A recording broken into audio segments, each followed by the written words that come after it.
السلام علیکم دوستو، سرفراز احمد کی چھٹی کی تیاریاں، قومی ٹیم کے نئے اور ممکنہ کپتان کا نام سامنے آ گیا۔ آل راؤنڈر عماد وسیم ورلڈ کپ کے بعد ایک روزہ ٹیم کی کپتانی کے فیورٹ امیدوار بن گئے۔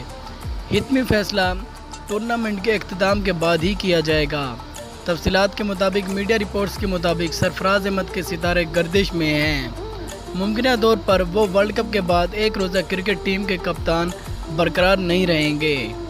رپورٹس کے مطابق سرفراز احمد کی کپتانی میں گزشتہ 2 برس کے بعد قومی کرکٹ ٹیم کی کارکردگی انتہائی مایوس کن رہی ہے، جبکہ ورلڈ کپ میں بھی سرفراز احمد کی کپتانی میں قومی کرکٹ ٹیم کی کارکردگی انتہائی مایوس کن رہی ہے۔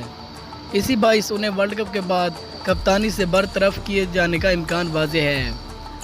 ذرائع کے مطابق آل راؤنڈر عماد وسیم قومی کرکٹ ٹیم کے نئے کپتان کے لیے فیورٹ امیدوار ہیں۔ اس حوالے سے حتمی فیصلہ ورلڈ کپ کے بعد کیا جائے گا۔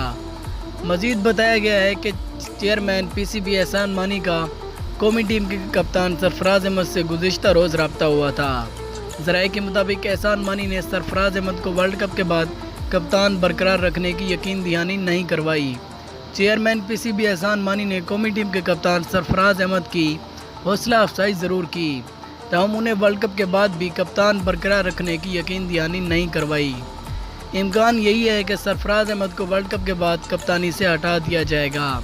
میڈیا رپورٹس کے مطابق پی سی بی نے فیصلہ کیا ہے کہ ورلڈ کپ کے دوران کسی قسم کی تبدیلی کا اعلان نہیں کیا جائے گا۔ ذرائع کے مطابق ٹورنامنٹ کے ختم ہونے کے بعد قومی ٹیم میں بڑے پیمانے پر اکھاڑ پیچاڑ کی جائے گی۔ تو دوستو، امید ہے کہ ویڈیو آپ کو پسند آئی ہوگی۔ اگر پسند آئی ہو تو ایسی مزید اچھی ویڈیوز کے لیے ہمارے اس چینل کو ضرور سبسکرائب کر دیں۔ ملتے ہیں اگلے ویڈیو میں، تب تک کے لیے اللہ حافظ۔